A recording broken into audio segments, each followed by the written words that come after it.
projet au cœur des vignobles. Aujourd'hui, on est dans les terres du Duras, au domaine de la Dame Bertrande à Saint-Acier. J'ai le plaisir de vous présenter M. Tingot, qui est ici le vigneron, le maître d'œuvre, je dirais, le maître d'œuvre de l'appellation. Nous allons déguster ensemble 3 vins. Le premier vin, ça va être un vin blanc sec, le Chemin d'Or sur le millésime 2014. Ensuite, on va aller sur le vin rosé avec la source oubliée. Et on va terminer sur un petit bijou avec un vin rouge sur, effectivement, les pierres cachées. On va commencer, les amis, notre dégustation avec M. Tingot qui va nous faire l'honneur d'ouvrir son vin blanc sec. Et on va déguster ensemble ce petit vin-là. Je vous laisse peut-être vous présenter comme ça à nos amis auditeurs et écouteurs de votre petite chronique Coup Direct. Eh bien, bonjour à tous. Alors, Brice Tingot, nouveau vigneron avec 7 ans d'ancienneté maintenant, ancien francilien, donc pas du pays, pas encore l'accent, et vigneron en agriculture biologique sur la Côte de Duras au domaine de Dame Bertrande. Petite entreprise familiale qu'on essaie de mener tous ensemble. Alors, dégustons ensemble. On commence, comme vous le savez maintenant les amis, avec la couleur du vin. Comme vous pouvez le constater, ce sont des couleurs très limpides, très claires. En plus, regardez, aujourd'hui on a un soleil magnifique, on déguste à l'extérieur, c'est très agréable. Donc très lumineux. Je précise tout de même que nous sommes sur un domaine qui fait uniquement des vins biologiques, donc une vraie connaissance du sol, du terroir et de la climatologie, donc un vrai travail en amont et en aval. Donc on va déguster donc ensemble ce premier vin.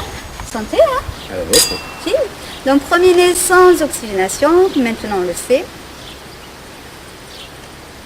Mais que du bonheur, hein, bien sûr, et comme toujours, on a un premier nez très flatteur, on est sur des agrumes, on est également sur un nez avec des petites fleurs blanches.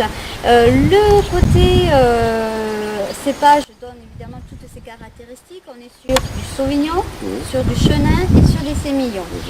Qu'est-ce que vous pouvez nous dire sur ces cépages? Est-ce que vous avez une part importante plus que d'autres? C'est un assemblage? Je pense que cette cuvée est faite avec vraiment un beau travail de réflexion et de qualité.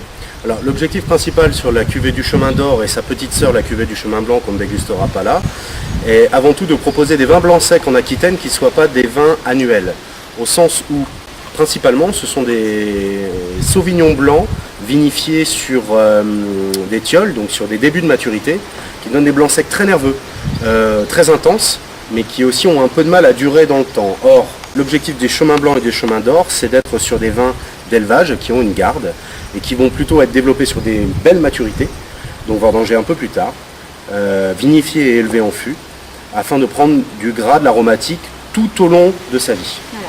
Pour que ce soit des vins blancs à la fois gourmands, juteux, mais avec une gamme aromatique et une complexité pour que ça puisse justement accompagner vos plats. On parlera des accords mévins après la dégustation en bouche. Le second nez, donc on oxygène le vin légèrement, comme ceci, vous le savez maintenant. Tout aussi flatteur, même je dirais plus intense que le premier nez, ce qui est beaucoup bon signe, c'est quand même un critère de qualité. Donc le second nez, on reste sur des notions d'agrumes, on a ce côté pamplemousse rose, ce côté citrus, le côté citron également. Cette petite note de fleurs blanches également qui est là, mais qui apporte aussi ce côté complexité aromatique. Et moi, ce que je dénote et ce qui me fait ce petit saliver, c'est cette note de nectarine. Et la nectarine sur le côté très craquant, très croquant, pas encore tout à fait mûr, ce qui apporte ce côté un peu fraîcheur aussi au vin, et notamment à ce nez. On va passer à la dégustation proprement dite.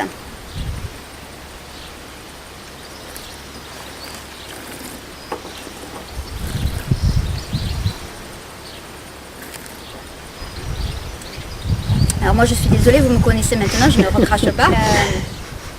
Toute la gourmandise du nez, on le retrouve, et c'est très fidèle en bouche. Donc on a cette belle fraîcheur, l'agrume, la nectarine, les belles petites fleurs blanches, qui est très long en bouche, un milieu de bouche très équilibré, très rond, très féminin. Et ce qui est très intéressant sur ce blanc sec, c'est qu'on a une finale qui est longue, qui est fraîche et qui fait saliver. Donc on a envie d'y retourner immédiatement. Et ça c'est bon pour un blanc, notamment en cette période estivale. Pourquoi? Parce que ça va vous permettre non seulement d'éveiller vos papilles pour pouvoir commencer un repas, même un apéritif, c'est très sympathique, ça réveille un petit peu l'appétit, mais également ça va vous permettre de profiter pleinement de la fraîcheur, de la vivacité de ce vin. C'est vrai que nous, ce qu'on recherche sur ce genre de vin, justement, c'est l'équilibre entre de la tension et de la vivacité, chose qu'on perd de plus en plus avec la montée des degrés ces dernières années, et en même temps une longueur aromatique, une amplitude en bouche, ce qui se gagne par la maturité. Donc il faut réussir à vraiment équilibrer les deux, et le travail avec plusieurs cépages permet d'obtenir ça. En l'occurrence, là, le Sauvignon blanc et le Chenin apportent de la tension. Le Sémillon, lui, apporte beaucoup de gras et des notes qui se développent sur le temps d'élevage. Et même le Sauvignon bien mûr sur les baies les plus dorées croque ça aussi apporte des ce choses. côté un peu très juteux, très croquant, et comme je le disais, on a vraiment envie d'y retourner. On va faire attention quand même parce qu'on a d'autres vins à déguster, mais c'est vraiment un vin, les amis, que je vous conseille, que je vous oriente vivement à déguster si vous ne le connaissez pas. Alors on va être sur une température pas trop froide. Attention, ne dégustez pas vos vins blancs secs et même les vins rosés trop froids, parce que le froid malheureusement va venir intensifier l'acidité et va venir cacher un petit peu les arômes, et ce serait dommage parce que c'est un vin d'arôme et de gourmandise. Donc on va le déguster à une température de 8 degrés, 9 degrés, pas plus. Et qu'est-ce qu'on va manger avec? C'est très simple, notamment des poissons, des crustacés bien entendu. On peut se faire plaisir, là ça me vient l'idée avec ce côté agrumes, un petit tartare de noix de Saint-Jacques avec une vinaigrette d'agrumes et de fruits de la passion.